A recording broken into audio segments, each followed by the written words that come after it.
Assalamualaikum warahmatullahi wabarakatuh. Jumpa lagi nih bareng kami kelompok 2. Pada kesempatan kali ini kami akan membahas geopolitik Indonesia. Berikut merupakan anggota dari kelompok 2. Ada Fahrul Muzakir Sidik, Wulan Menindasari, Adzan Takian Firdaus, Nabila Rahmadani, Tias Sulis Setiawati. Geopolitik Indonesia berakar pada posisi geografis dan kondisi geostrategis yang sangat penting, baik secara regional maupun global. Sebagai negara kepulauan terbesar di dunia yang terletak di antara dua benua, Asia dan Australia, dan dua samudra, Hindia dan Pasifik, Indonesia memiliki nilai strategis yang tinggi dalam berbagai aspek politik, ekonomi, pertahanan, dan budaya. Mengapa sih dunia melirik Indonesia? Dan apa yang membuat Indonesia begitu penting di mata dunia? Yuk, mari kita bahas. Selanjutnya di slide ini akan dijelaskan asal kata geopolitik.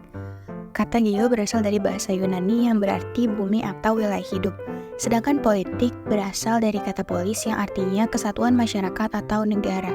Dan thea yang berarti urusan atau kepentingan umum.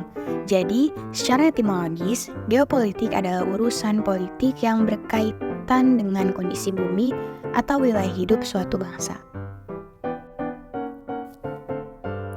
Nah, geopolitik di sini juga bisa dimaknai sebagai ilmu yang mengatur jalannya negara. Kebijakan negara selalu dipengaruhi oleh letak geografisnya. Intinya, posisi dan kondisi wilayah suatu negara menentukan strategi dan kebijakan yang diambil. Oke, jadi ada dua tokoh penting dalam konsep geopolitik.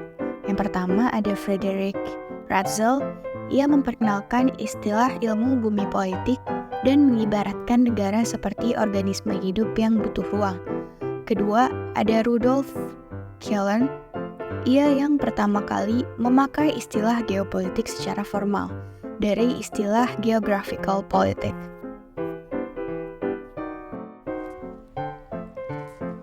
Selanjutnya, unsur penting geopolitik.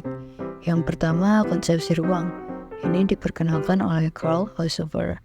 Ia menyimpulkan bahwa ruang atau wilayah adalah wadah utama bagi dinamika politik dan militer, sehingga dikenal sebagai teori kombinasi ruang dan kekuatan. Kedua, konsepsi frontier, yang merujuk pada batas imajiner antara dua negara atau entitas.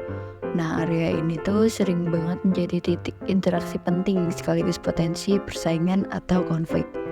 Yang ketiga, konsepsi politik kekuatan. Ini yang tidak lepas dari kepentingan nasional suatu negara. Ini berkaitan dengan bagaimana suatu negara memanfaatkan segala bentuk kekuatannya, baik ekonomi, militer, maupun diplomatik, untuk mencapai melindungi kepentingannya di panggung global. Dan yang terakhir, konsepsi keamanan negara dan bangsa atau ketahanan nasional merupakan puncak dari semua unsur geopolitik, berfokus pada kemampuan suatu negara untuk mempertahankan diri, beradaptasi, dan berkembang di tengah berbagai ancaman demi menjaga keamanan dan kelangsungan hidupnya. Selanjutnya, teori geopolitik Jerman. Negara sebagai organisme dan ruang hidup. Para pemikir geopolitik Jerman memandang negara sebagai organisme hidup yang membutuhkan ruang untuk berkembang. Nah, menurut F. Ratzel, negara itu mirip organisme. Kemudian menurut R. Kjellern, negara adalah organisme. Nah, ia yang populerkan istilah geopolitik. Kemudian ada Karl Haushofer. Ia mengembangkan Lebensraum atau ruang hidup, kebutuhan alami negara untuk swasembada atau autarki. Implementasinya konsep pan-regionalisme atau pembagian wilayah pengaruh.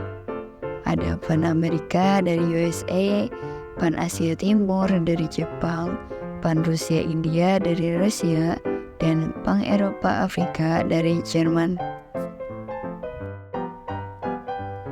Selanjutnya ada teori geopolitik Inggris, penguasaan laut dan jantung dunia. Geopolitik Inggris memiliki dua tokoh utama nih dengan pandangan yang berbeda, namun sama-sama berpengaruh. Yang pertama ada dari Sir Walter Raleigh. tahun 1554 sampai 1618. Ia menekankan wawasan maritim. Ia berpendapat bahwa penguasaan laut adalah kunci untuk menguasai perdagangan dunia dan pada akhirnya menguasai dunia. Untuk mencapai tujuan ini, Raleigh menekankan pentingnya pembangunan armada laut yang kuat. Selanjutnya ada dari Sir Halford Mackenzie tahun 1861 sampai 1947. Belanda dengan Raleigh, dia lebih fokus pada penguasaan daerah-daerah atau jantung dunia, dikenal dengan teori daerah jantung. Mackenzie berpendapat bahwa untuk menguasai dunia, seorang harus menguasai daerah jantung Eurasia, karena dunia terdiri dari 9/12 air, 2/12 pulau dunia, dan 1/12 pulau. Selanjutnya, geopolitik Amerika yang berfokus pada laut, udara, dan perbatasan. Yang pertama, dari pemikiran Alfred Thayer Mahan. Beliau mengembangkan konsep kekuatan maritim. Menurut beliau, laut menjadi kunci dominasi global dan negara yang kuat adalah negara yang mampu menguasai dan memanfaatkan laut secara optimal. Kemudian yang kedua, ada pemikiran dari Julio Douhet. Ia menekankan kekuatan dirgantara atau udara. Dalam pandangannya, kemenangan perang modern sangat tergantung pada penguasaan udara. Artinya, dominasi langit menjadi faktor kunci dalam konflik masa kini. Selanjutnya yang ketiga ada Nicholas J. Spikman dengan teori daerah batas atau yang dikenal juga sebagai Rhineland Theory.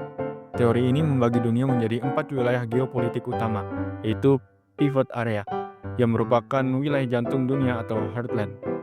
Offshore continent land, yaitu wilayah pantai benua Eropa dan Asia. Oceanic Belt, yang terdiri dari pulau-pulau luar Eropa, Asia, dan Afrika Selatan. Dan yang terakhir, New World, yaitu wilayah benua Amerika. Sekarang masuk ke bagian berikutnya, yaitu geopolitik Indonesia, yang punya ciri khas yang unik dan sangat kuat. Hal ini terutama karena posisi geografisnya yang sangat strategis. Kita bisa lihat dari beberapa poin berikut. Pertama, Indonesia diapit oleh 2 samudra besar, yaitu Hindia dan Pasifik. Kedua, di antara 2 benua, yaitu Asia dan Australia. Terakhir, berada di bawah orbit Geostationary Satellite Orbit, atau disingkat GSO, yang penting untuk teknologi satelit global. Selanjutnya kita bahas mengenai identitas sebagai negara Nusantara. Kita dikenal sebagai negara Nusantara, yang artinya adalah rangkaian 2 samudra dan 2 benua. Ini menunjukkan bahwa laut bukan pemisah, tetapi justru penghubung ribuan pulau kita. Kuatnya konsep ini kemudian melahirkan sebutan khusus, yaitu Benua Maritim Indonesia atau BMI, yang menyatukan keberagaman wilayah dan budaya kita. Dan yang terakhir, laut adalah bagian penting dalam wilayah dan kekuatan bangsa kita. Nah, ini dia inti dari pembahasan kita. Kalau negara lain mungkin punya pandangan geopolitiknya masing-masing. Geopolitik Indonesia itu punya ciri khas yang unik banget, yaitu wawasan Nusantara. Ini bukan sekedar nama, tapi cara pandang khas kita sebagai bangsa. Jadi, kita nggak ngambil mentah-mentah teori geopolitik dari luar. Misalnya kayak teori Karl Haushofer yang sifatnya ekspansionis. Dia pengen nguasain wilayah atau memperluas kekuasaan. Kita tegas menolak teori-teori kayak gini. Kenapa? Karena ya jelas ini bertentangan banget sama nilai-nilai Pancasila kita yang ngadepin persatuan, keadilan, bukan cuman kekuasaan. Buat kita, geopolitik itu intinya adalah gimana kita bikin kebijakan nasional buat mencapai tujuan-tujuan bangsa. Dan caranya ya dengan memanfaatkan sebaik-baiknya keuntungan dari letak geografis Indonesia yang super strategis ini. Semua ini kita dasari pakai pengetahuan ilmiah yang akurat tentang kondisi geografis kita. Jadi wawasan Nusantara ini adalah gimana kita melihat rumah kita Indonesia sebagai satu kesatuan utuh dan gimana kita mengelola rumah ini biar tujuan nasional tercapai gitu. Nah, berikutnya manfaat konsepsi wawasan Nusantara. Nah, jadi apa sih manfaat konkret dari punya wawasan Nusantara ini? Konsep ini ngasih dampak positif yang gede banget buat Indonesia.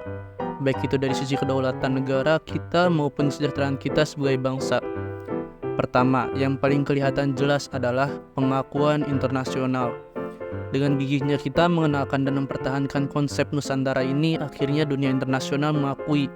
Artinya, kedaulatan kita atas wilayah laut yang luas, yang selama ini kita pandang sebagai satu kesatuan, itu resmi diakui.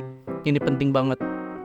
Terus, dampak positifnya juga berarti ada pertambahan luas wilayah dan potensi SDA atau sumber daya alam.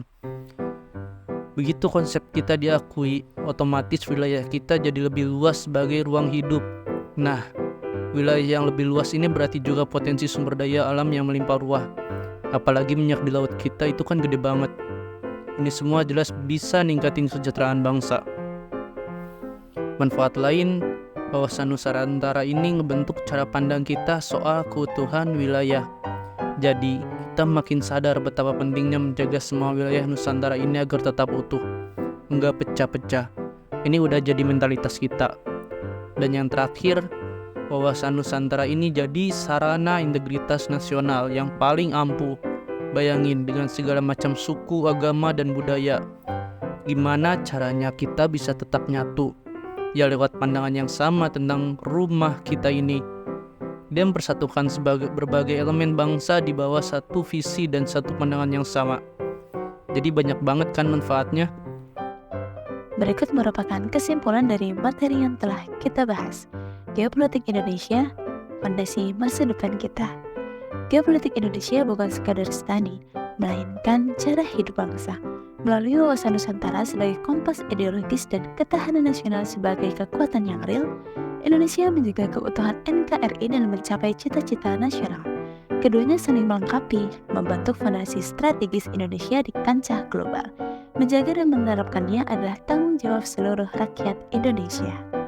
Berikut merupakan materi yang telah kita bahas tentang geopolitik Indonesia dari kelompok 2. Kami mohon maaf apabila dalam penyampaian banyak kesalahan. Sampai jumpa di materi berikutnya. Terima kasih. Wassalamualaikum warahmatullahi wabarakatuh.